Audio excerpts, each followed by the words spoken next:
Ejercicio 2 sobre tiro parabólico. Ahora, para marcar diferencia, lo que vamos a hacer es, de una trayectoria, vamos a suponer una altura inicial y una altura final diferentes del suelo, ¿sí?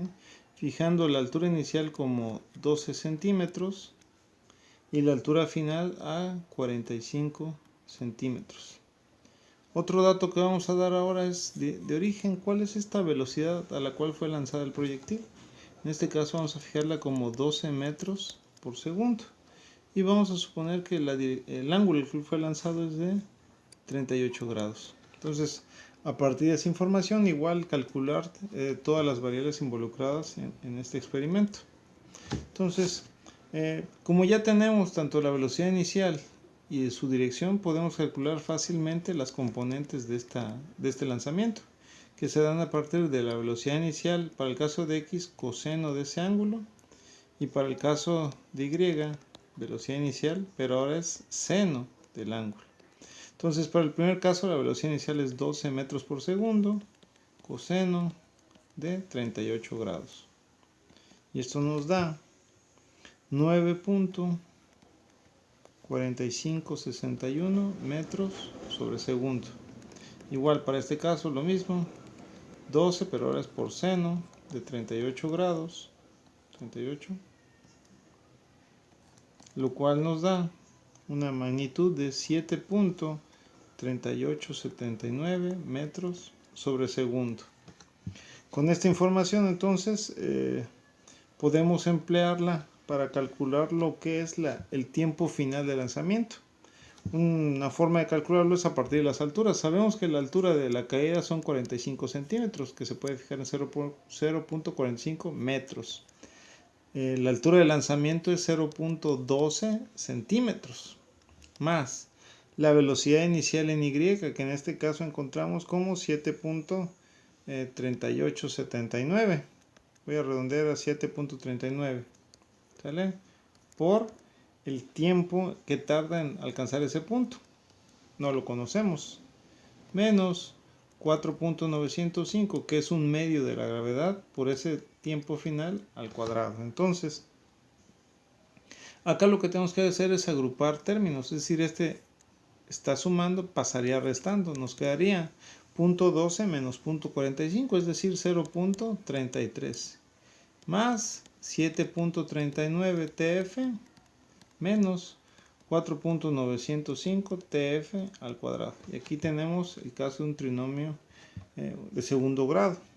Entonces su solución se da a partir de la fórmula general, donde tenemos que la fórmula general es igual a menos b más menos raíz cuadrada de b cuadrada menos 4 veces ac, todo sobre 2a. Entonces, ¿quién es a, quién es b y quién es c? A siempre es el término al cuadrado, solo que tenemos que tener cuidado de que va con todo y signo. Esto es a, ¿vale? B es el término que tiene la variable, pero con exponente 1. Y c, con todo y signo, es el que no tiene variable. Entonces, con estos datos, podemos empezar a darle solución al tiempo final. Es decir, B entonces nos tenemos que es 7.39.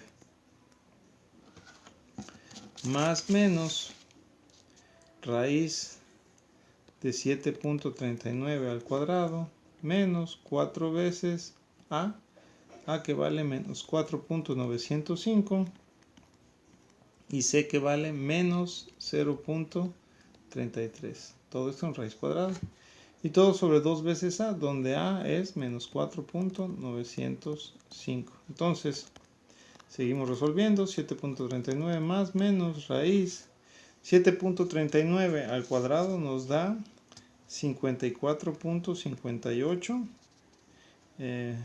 menos la multiplicación menos por menos más por menos menos 4 por 4.905 por 0.33 nos da 6.47, todo entre la multiplicación de esto es menos 9.81. Entonces, si hacemos la suma de la raíz, nos queda como raíz, bueno, ya de una vez están dándole solución, más menos, y sacándole raíz cuadrada, nos da 6.93. ¿Sale? Y todo, o 94, 93.6 para tener un poquito más de precisión, entre menos 9.81. Aquí vienen las consideraciones. Perdón, se me fue olvidando el signo del menos acá. Menos, ¿sí? Menos. Entonces, si tomo el caso positivo, me va a quedar negativo. Entonces, veamos luego en la siguiente sección. Entonces, vamos a calcular dos tiempos finales. ¿Sale? Y después vamos a analizar cuál es el indicado como solución. Nos queda menos 7.39 menos 6.94, redondeando. Todo entre menos 9.81. Entonces, para el caso del signo menos, esto nos va a quedar como respuesta 1.46, perdón, 1.46 segundos.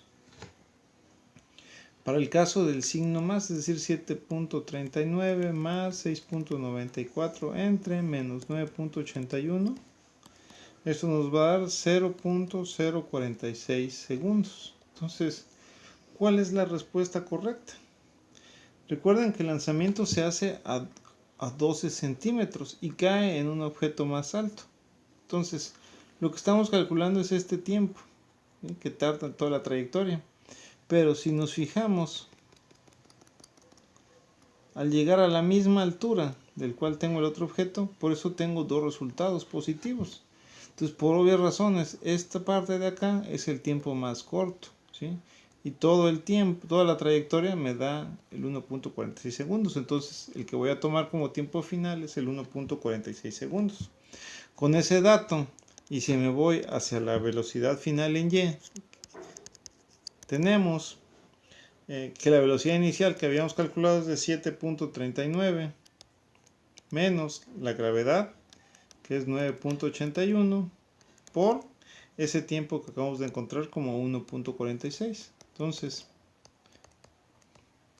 la multiplicación de estos dos términos, y de una vez queriendo resolver todo el experimento, nos da que la velocidad final en y es igual a menos 6.94 metros sobre segundo. Entonces, con esa velocidad final en y, pues ya tengo las componentes que me interesan. Entonces, puedo calcular la velocidad final de ese movimiento. ¿Cómo?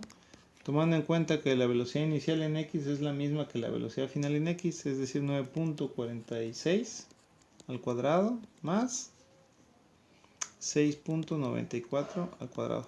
Si bien es negativo, pero al elevarlo al cuadrado va a dar positivo, por eso no lo coloco, aunque en el caso del ángulo sí lo voy a hacer, ¿sí? Pues volviendo por partes, el cuadrado del primero, que también ya lo habíamos hecho, es 89.42 más 48.11.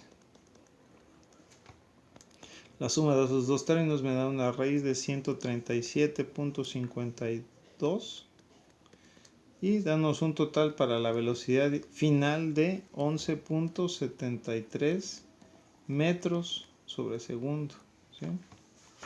Y con esta información podemos determinar el ángulo. El ángulo es igual a la tangente inversa de la componente en x, recordando que es negativa, sobre la componente en y. Al revés, perdón, la componente en y sobre la componente en x. Eso nos da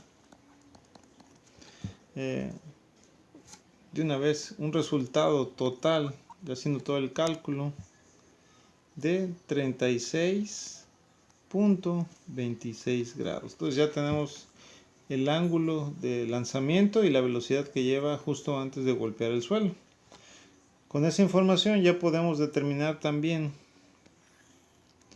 el tiempo que tarda en alcanzar el punto más alto, recordando que la velocidad final en y acá es 0. Entonces, ¿cómo le hacemos?